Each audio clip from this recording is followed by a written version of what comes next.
Your life is magnificent. Embrace yourself in this moment and feel yourself letting go of the anxiousness, any anxiety, any worry, any fear. Just letting it go, bracket it, put it to the side for a moment, and step into an awareness that you've tuned in at this particular time because your soul wants you to feel the frequency of this community, to feel the vibration of the message, the music, and the bevy of sacred practitioners that are holding you in prayer. Your soul is thirsting for this kind of connection as you have disengaged from the mainstream media, and now you're tuning into God media.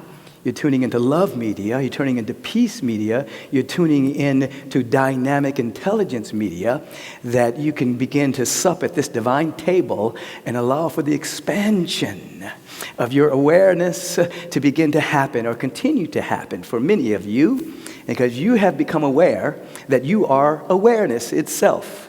And that your physical body, your mental body, your emotional body, the body of your affairs, everything is in the field of your awareness, just like the presence of God. All of creation is in God. It's not just that God is in all creation is in the presence of God. So just as that is true, all your body, mental body, emotional body, body of affairs, you're not just in that. It's in you, your awareness itself. So you've stepped into a spiritual community that knows this truth and is seeking to invite you to expand your awareness that you are aware so that you can live in the frequency of high choice.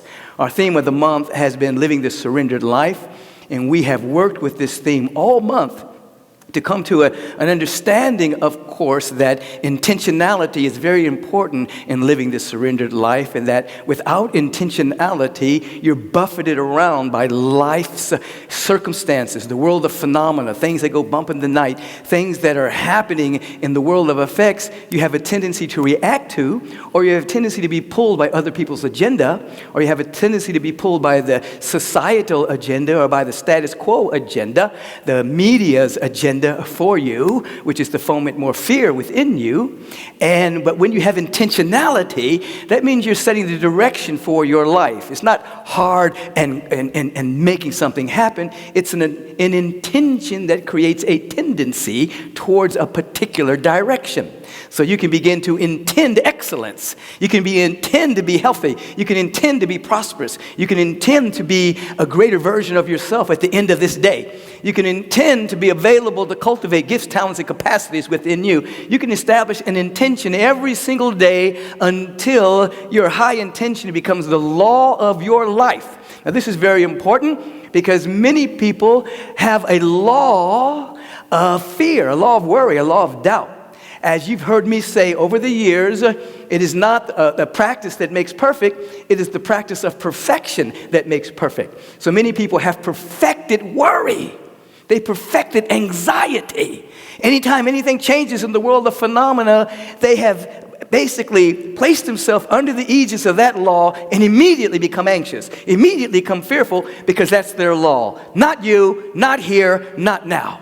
You're establishing the intentionality for freedom, liberation, and well-being, and that segues into practice. You've got to do this on the regular until it becomes a subjective tendency. So even when you're not thinking, even when you're not consciously intending, it has become your subjective law and the vibration that you emit. So even in a moment you think not, your intention is drawing out of you and into your life more good than you can imagine. And then you learn levity. You learn to laugh at yourself. So that when you slip and fall, instead of beating yourself up and allowing the ego to grab that as a sign of unworthiness and beating yourself over the head over and over and over again, you just learn to laugh very quickly, dust yourself off, get on up, and get back on the train for transformation. Meditation, prayer, life visioning, study, fellowship, holding that high space. This is living the surrendered life, where you are surrendering to and yielding to the great destiny that is within you. And everyone has a great destiny of reflecting and revealing the infinite as only they can. And then, as we talked about last week, evoking the consciousness of thy will be done. knowing that the will of God and your heart's desire is the same thing, and that you are willing beyond your wildest imagination. You are willing the will of God, which provides for you the burst of good into your life that's beyond your present paradigm. Oftentimes, your imagination is within your paradigm that you're already living. You're imagining the best scenario, but it's sometimes within a certain paradigm. But when you will the will of God to be done, it breaks you out of that paradigm, and good flows into your life that you haven't even dared to imagine. Now, that's the substance of living this surrendered life that we have covered all this month, and you can go back over the different talks for this month and see how it was put together. Today, we're stepping into the topic of the apocalypse is now. The apocalypse is here. Now what? Let me say that again. The apocalypse is here. Now what? People have come to an understanding that the apocalypse means the end of the world. It does in part. It means the ending of one world or a world view and the beginning of another world or another world view. Remember, as I have been teaching, the world and the planet are not the same thing. The planet is Mother Earth, Gaia, rainforests, rivers, oceans, deserts. It's a living, breathing entity. Mother Earth is alive. And then there is the world. The world is held together by perceptions, beliefs, positionalities, opinions, and agreements that we have that forge themselves and manifest themselves as experience and structures. And we call that the world. So the world is just a set of agreements. This is why individuals can be in the same city, the same block, standing right next to each other, but be in two different worlds because their perceptions are different. So apocalypse is definitely an end of a world, but the word also means the lifting of the veil, transparency. Things that were hidden can't be hidden any longer. Things that only a few people could see, now under an apocalyptical moment, many people can see what was already there. So in this moment of apocalypse, many people are seeing the abusive force that is used by the police department at times. Now, we're not condemning every policeman. Please don't take that. We're not condemning everybody. But we can see that has run rampant through our police departments. We've seen that what was hidden before is the white supremacy that many people thought had died, but thanks to number 45, it's been revealed more and more and more. We have seen that justice is not blind. You see those statues where justice is blind, they have a blindfold? Well, we've now seen that justice is not blind. Justice peeks. And when she sees a black person, a brown person, a poor person, there's a different level of justice for that group of individuals than it is for a rich white man. You see? Justice is not blind. I'm thinking sometimes we need to develop a justice system where the jury and the judge don't even see who the person is. They're in a box. You can hear their voice. You can hear their testimony. The defense attorney can do his thing. The prosecutor do his thing. But no one knows the color of that person's skin, how much money they have, how much money they don't have, how much education they have. All they can judge is this person innocent or guilty based on the facts delivered. So they're not in any way impinged by their stereotypical perception of a particular group of people. I'm just saying. The veil is lifted, and things that we couldn't see are now becoming evident to more and more people. People used to talk about the fact that racism is dead ever since President Barack Obama was elected. Now, every black and brown person knew that wasn't true. But other people were like, well, you got your one. It's over. There's no racism here. Now we know. It's rampant in police departments. It's rampant everywhere we go. It's just a part of the underbelly of our society. It's not the dream of our society. It's not the constitution of our society. It's not the affirmation of our society. It's not what we hold true to us as these truths that all men and women and everyone is created equal. However, the experience is still there. We're in an apocalyptic moment where that which was invisible and hidden can now be seen. And so there are two levels to the apocalyptic moment. That which I've just described, and for many people they can actually see, there's like three kinds of people. One group of people have a primary focus on that which is emerging. Out of the death of an old world, individuals can begin to forecast and see the birth of a new world, the possibility of a great iteration of the next stage of our evolution. Those are called visionaries, mystics, artists, architectures of the future, pioneers of the possible, individuals who are holding fast to what we can become as individuals, as a society, as a nation, and as a planet. Then there are those individuals that see the destruction, the mayhem, they see the decadence of the old world, and they're primarily seeing that occurring. And then there's individuals who don't see nothing at all. They don't even know anything is happening. They have no intentionality. They're just buffeted around by the experiences of life and have no idea that we're in an apocalyptic moment.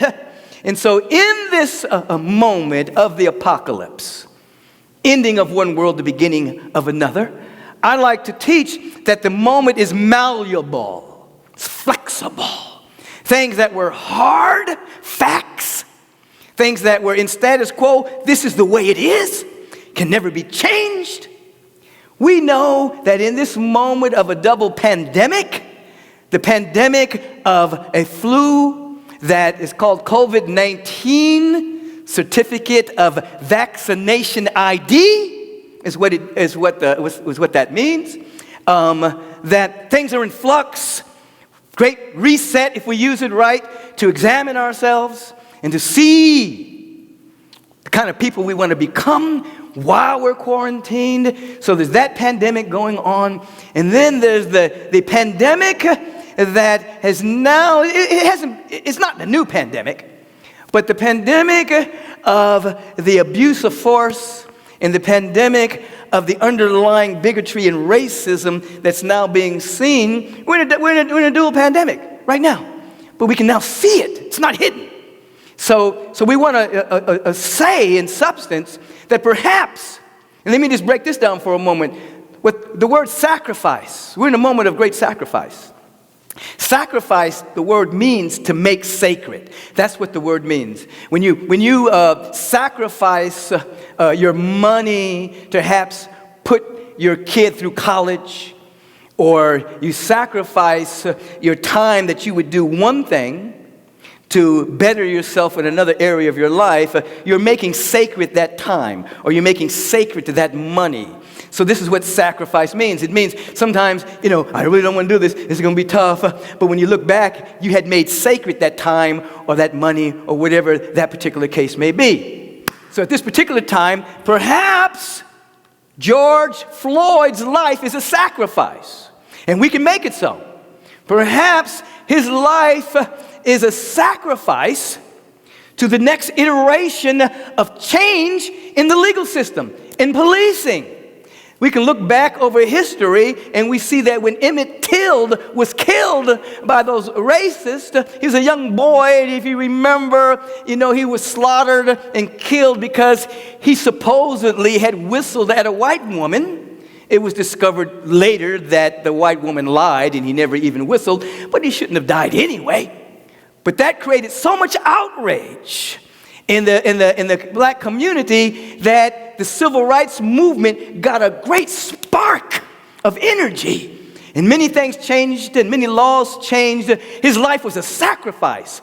Or the March to Selma, Dr. King and cohorts, and people being water hosed, and German shepherds being plunged into crowds of African Americans. That created a moral outrage of our society, and also people all around the world saying this has got to stop. Perhaps fomented by the wanton death of Ahmaud Arbery by those two white supremacists that tracked him down while he was jogging and killed him, murdered him. Well, they weren't even arrested for a couple of months, okay? And fomented by that and the other deaths we have heard about over the last few years, perhaps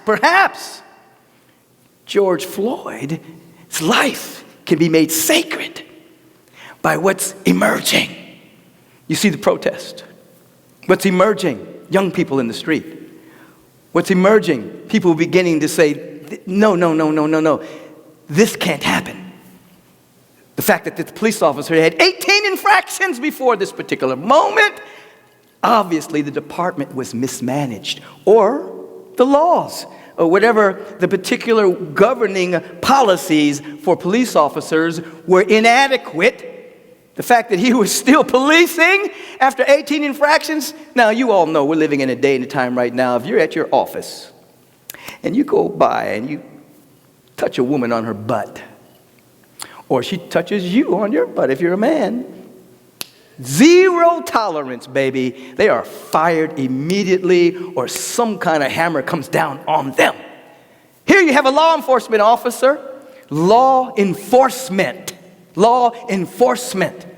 Someone's supposed to enforce the law. 18 infractions, still working, still carrying a gun. Not even talking about the other 3 that did nothing. 2 sat on the guy, and 1 looked like an idiot watching the man being killed. Well, he didn't look like an idiot. He was acting idiotically. No conscience. No courage. Law enforcement, you see. So perhaps George Floyd's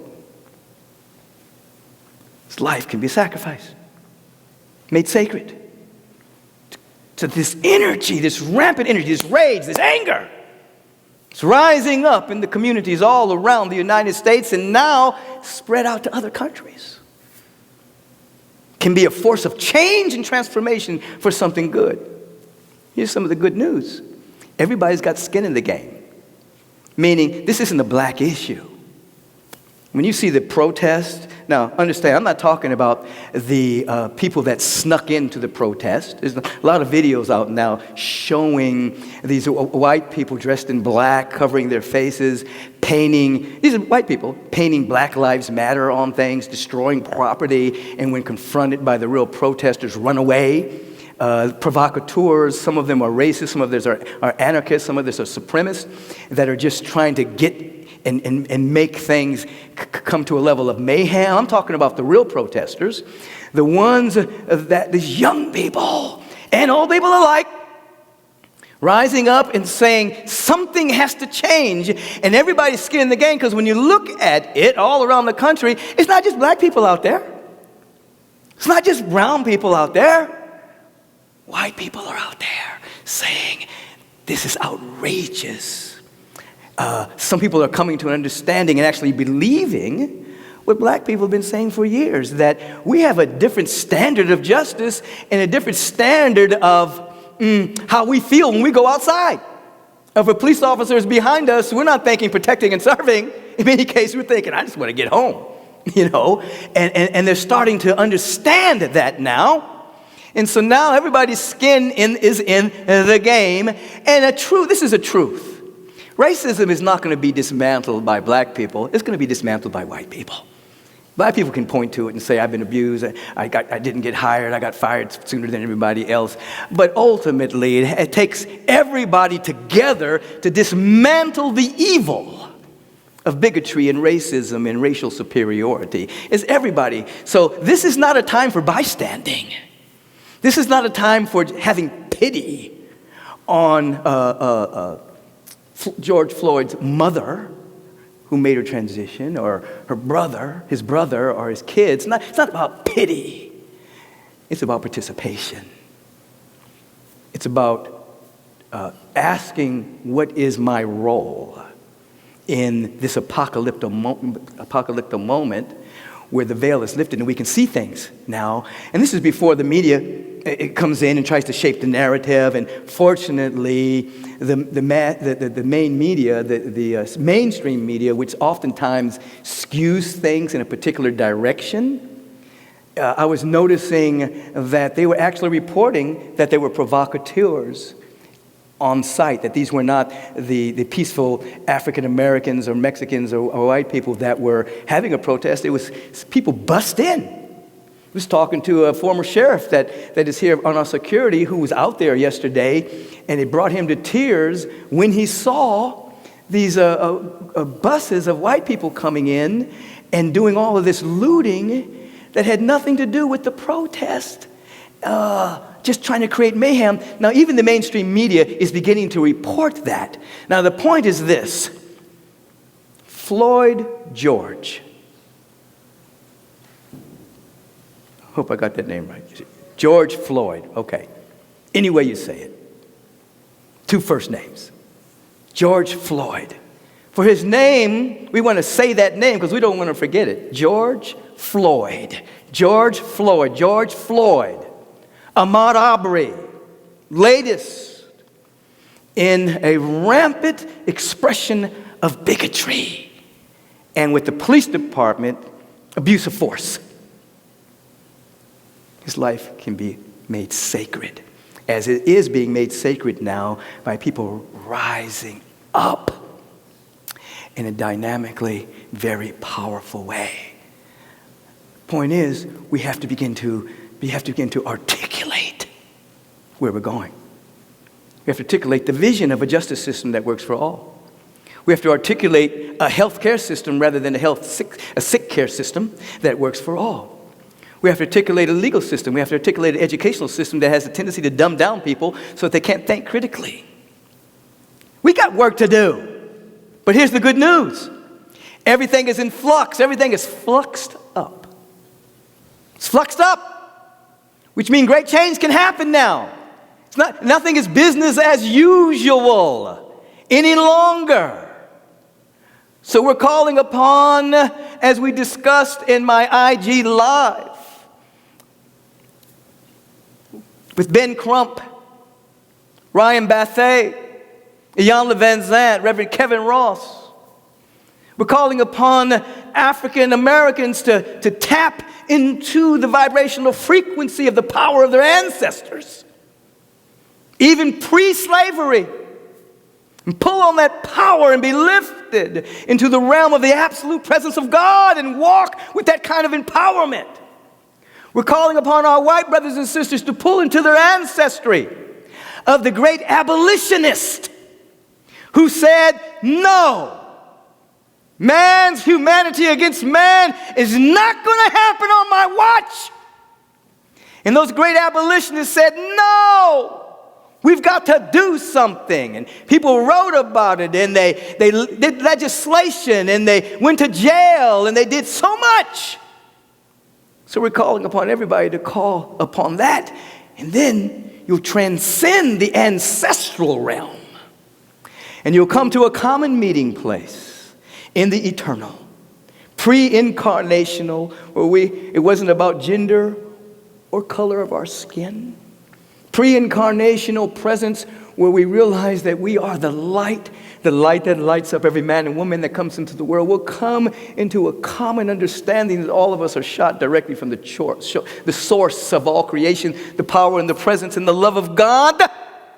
And we will remember that whatever we do to someone else, we do to ourselves. Whatever we say about somebody else, we're saying about ourselves.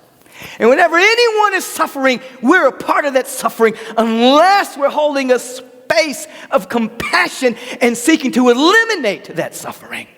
That we're all one in this glorious gumbo of the cosmos, stirred together to create a flavor of spiritual liberation and beauty and wholeness on the planet. And so, good news, everybody's got skin in the game now. We're all involved. Again, I exclude temporarily those people who had other ideas, looting and violent in inciting others to lose their mind temporarily. That is not a part of the legacy or the sacrifice of our brothers who recently lost their life, their physical life. But those that are standing up. Now here's the deal. People are angry. High level of pissosity is moving through the community. Rage. We don't want to bypass that. We don't want to become pretend that we're so spiritual that we're not upset, not pissed off, not angry. That's not what spirituality is all about. It's about transmutation, but you have to embrace it first. It's about transmutation, then transcend. You don't just transcend, because then you'll make yourself sick by all the stuff you hold in. All the stuff you're mad at, and then it becomes a deep wound, and it becomes an activation of previously held wounds and wounds of generations. No. We embrace it.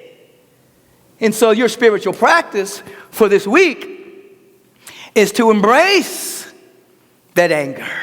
You're mad about what you saw on television? I think I've cried the last couple of weeks more than I've cried so many. I mean, it was just like every time I saw it, And then our brother David Powell made his transition. That got me, but it's been a lot of tears. And seeing the new video that came out in George Floyd, where they put him in the car. They were beating him up in the car before they got outside. I mean, it just rage and tears. So we don't bypass that and pretend, no, we don't feel that. That's ridiculous. However, and venting, and that is good, but venting has very limited transformational value. Because when you vent something, you've gotten the energy out of you temporarily, but you haven't got to the root cause of it. You haven't got to the thought form. That spiritually, that particular thought form is a spiritual lie. What do I mean by that? Break it down very quickly. You're spiritually made in the image and likeness and out of God itself, which means as you arrived on this planet as a spiritual being, you have everything you need to fulfill your destiny. There's no lack in your matrix, because you are a composite spiritual idea that contains everything that God is, which means you have everything you need: wisdom, dynamic, peace, love, joy, harmonizing, abundance. All of that is already within you. You're divinely supported by a presence that's never in absence. There is no lack of support. Okay, but you have the experience of lack of support. You have the experience of being hated. You have the experience of not having enough. You can experience it, but that's not the truth of your being. So, when in fact you're triggered, anger is there. You don't try to push it away. You use it. If you become conscious, you use that anger. And you begin to take that anger and you figure out the lie that's being said, and you begin to use that anger and say, I have enough. You use that anger and say, I'm always supported. You use that anger and say, I'm divinely healthy. I'm impervious to a flu. You begin to use that anger to forge new neurons in the brain until you develop yourself as the law of light being, becoming impervious to the thought forms otherwise, because you don't want to wake up in the morning and do your nice, light, sweet affirmation, read your sweet books, and, oh, life is good, and everything is working together for my good, and I feel connection with God. And then you go outside, you go out into the world. Many of you are still quarantined, so you're not out there, but you know what I mean. You look at something on television, you're in traffic, whatever the case may be, then suddenly you feel neglected. Suddenly you feel less than. Suddenly you feel you're lacking of something, and you use your anger to affirm it even more. Why does this always happen to me? Why am I not taken care of? Why? And you're using the anger and the words with that emotion to continue to forge the fissure in your mind about unworthiness and lack and limitation and fear and doubt and worry. We want to stop that. It's not easy. I'm not saying it's easy, Because you'll catch yourself and then realize you've just vented, but you didn't use it. You just vented. Again, nothing wrong with venting. And back in the old days of psychology, they would have things where people would kick stuff and hit stuff in order to vent and get it out. There was no transformation in it, but it was a temporary release of energy. Now, you want to use that anger. If you're feeling unworthy, something happened and it made you feel that you're not worthy, you feel a little angry about that. You want to say, I'm so worthy, all of my needs are met. I'm divinely supported all the time. Or you can put it in the form of a question. Why do I have always so much money? Why am I always healthy? Why does everything always turn out right for me? Why does everything work together for my good? But you use the anger to forge a new subjective tendency in your awareness. So when we're dealing with all this stuff that's going on right now, this double pandemic, which provides the context for the emergence of fear, disconnection, lack, non-support, racism, I'm not good enough, I'm unworthy, unliked, whatever comes up for you, you go in, what is the lie I'm telling myself? And you use that anger. My needs are always met. I'm always safe and protected. Everywhere I go, life is for me, and there's nothing against me. All my needs are always met. You use it. But here's the levity part. Remember that when you forget about it and you just vent and you say all kinds of things, oh, I'm never, and this and that, no one like them. Then you laugh at yourself and you come back to center and start again. That's where levity is so important in the spiritual practice, in the surrendered life. You have to have a space where you embrace the paradox. You embrace the paradox of drama and comedy. You embrace the paradox of time and the eternal. And when you get caught up into time, and you catch yourself, and you got to laugh and say, ooh, I got caught. Woo! Let me tell you, I got caught. You laugh and you rise. But back to the point. There's stuff going on. People are raging. And a lot of it is vent. And you have to understand, as Dr. King reminds us, that kind of outrage is because people have not been heard. They've been unheard for so long, or disbelieved, or the thought that they were exaggerating, or making it up. And now that people can see that it's a big opening, dam exploding. And we're all involved. It's not just black people, everyone. Because the dismantling of that, of course, is going to take everyone. It's not going to take those who are perpetrated upon. So we're going to play some drum music right now. Normally we would dance. We're not dancing like we normally do today. It's called for something else for us today. But I do want you to move, because I want you to begin to tap into your anger. The drum beat is going. That African drum beat, primal. Right there in your living room, don't be shy if you're with other people. Just stand up for a moment. And this is not like a beat where you're just going to do moves. It's just a beat where you just kind of just move a little bit. But I want you to embrace something you're angry about. Something you have a high level of pissosity about. Something that's bothering you. And don't project this onto someone else. Don't say, they are bothering me. She's bothering me. He's bothering me. Just embrace your own botherability. And the lie that it is saying, support, lack, fear of dying, and health, whatever it is. Just let your body just shake with it. And then I want you to repeat after me, right there in your own home.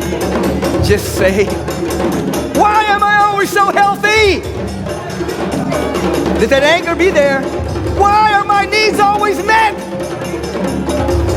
Why is everything always working together for my good?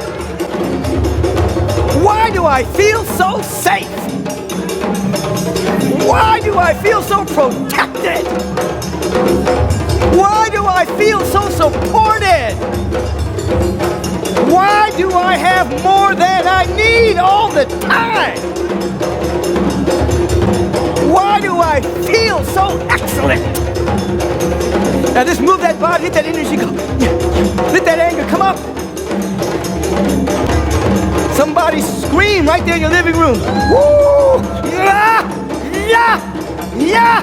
Repeat after me. Repeat after me. I feel magnificent. My life is beautiful all the time. I can go anywhere and feel safe. I'm welcomed in every neighborhood all the time. Feel it.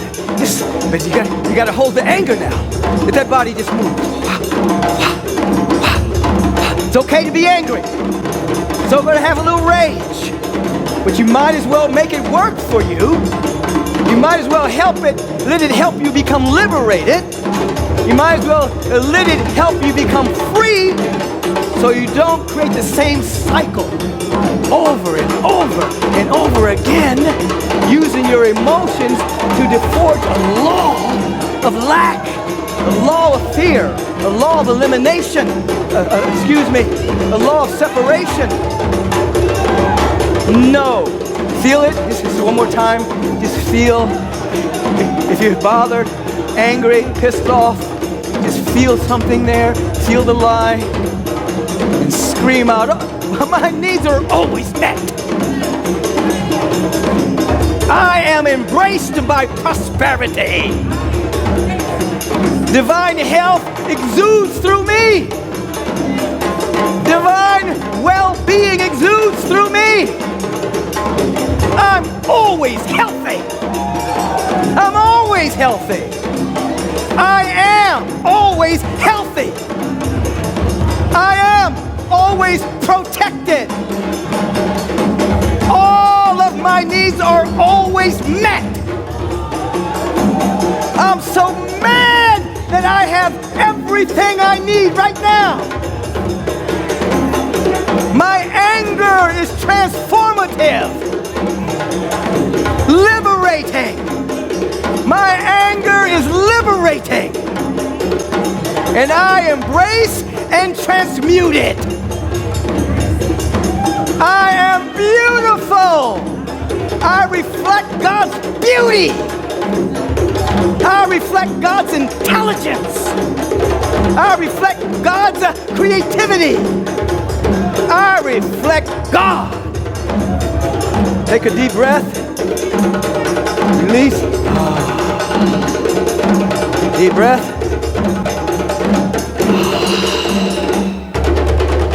And as this music slowly fades, I want you to feel this next iteration of music. Just have your eyes closed and feel the impact of the vibration of this particular song. This time in human history, knowing that we be in a fluxed up situation, that things are malleable and changeable. And we have to ask ourselves, what is it that's ours to do? Everyone has the same purpose, but everyone has different missions and different gifts, you see? And so you have to ask, what is it that's mine to do? I'm not going to be a bystander. I might be a dynamic praying fool. I might be an activist. I might be inside the legal system changing things. In other words, when you look at the police officer that just watched the guy get killed, where are you just watching stuff happening and not saying anything? Or do you have your knee on somebody's neck, or is there a knee on your neck, as Jan Van Zandt reminded us the other day? Just look at it. So with that man that did that egregious, inhumane act of putting that knee on his neck, now you know why Kaepernick kneeled. Now you know why he kneeled. For the rampant abuse. Clear example. One kneeling to bring attention to the egregious acts, and one kneeling to kill and mayhem and do murder. Two, same act, different intentions. Kaepernick lost almost everything. Could not play football anymore because he kneeled and said, stuff is going on, and I cannot deny it. And so we turn within in this moment. And remember, when we go into prayer, we're not like putting our head in the ground like ostriches and pretending that things aren't going on. No, prayer is transformational. It transforms our consciousness. Prayer is real and powerful. Eventually, as we have a greater realization of who and what we are, we're moved into action. Our conversation changes, our thought changes, and our actions change. And everyone has something to do. And so as we're praying, you're going to open yourself up to what you're called to do. It will be prayer, yes. It will be articulating a vision, yes. It will be, like I was speaking with somebody the other day, and he told me that someone had come up to him and was gossiping about something about Agape. And he said, hold on. I don't know who you think you're talking to, but that's a powerful community. Don't bring that to me. And the guy shut up and said, oh, I'm sorry. He said, yeah, you are sorry. Don't do that. Have you ever been to Agape? And the guy said, no. He says, why are you talking about something you've never even been to? Well, somebody said, he said, that's called gossip. We want to check ourselves. Remember, you're going to experience what comes out of your mouth, even if you're talking about someone else. That's a law. So let's enter into this pact with God. We turn within in this moment, and we feel a deep sense of gratitude and thanksgiving and dynamic appreciation that we are alive. We touch the joy of our being that has nothing to do with circumstances and situations. And this joy and this gratitude opens up our perceptual windows that we're able to see the presence of God, and the hand of God is everywhere, even when there appears to be cataclysm, chaos. We increasingly become aware that underlying chaos, there's an order trying to emerge. There's something trying to happen in the midst of chaos, but we have to participate in that. So in recognizing this, we feel a full oneness with the presence of God. Something within says, I am. Oh, be bold enough to just say, I am. I am what thou art, and thou art what I am. Be bold in your assertion of the truth of your life and being. Connection, never neglect. And in this sense of oneness, the word that's coming out is the word of God. It is a law unto itself. It only knows its own fulfillment. I speak it for each of us that represents the one of us, that we may be free today, we may be liberated, that we may be guided and directed by the Spirit of the living God into the next stage of our own unfolding. That is individually and collectively. We want a kind and just global society. We want a compassionate society. It's only must be people with compassionate and kind people. Laws will help, but the individuals, we've got to grow to being kind, to being compassionate, to being the personification of love. Wherever you don't love yourself is a wound you haven't tended to, you project it onto the world or onto other people. And then you diminish the compassion that wants to happen through you. Oh, let us embrace ourselves, not in an egocentric way, but in a dynamic spiritual way, that we are the love of God personified. That we have a right and a reason to be here.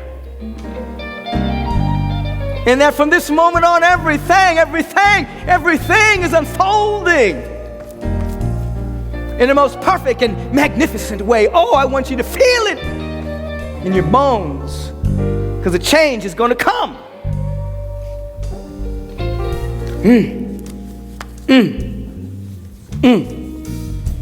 Woo. That change is going to come.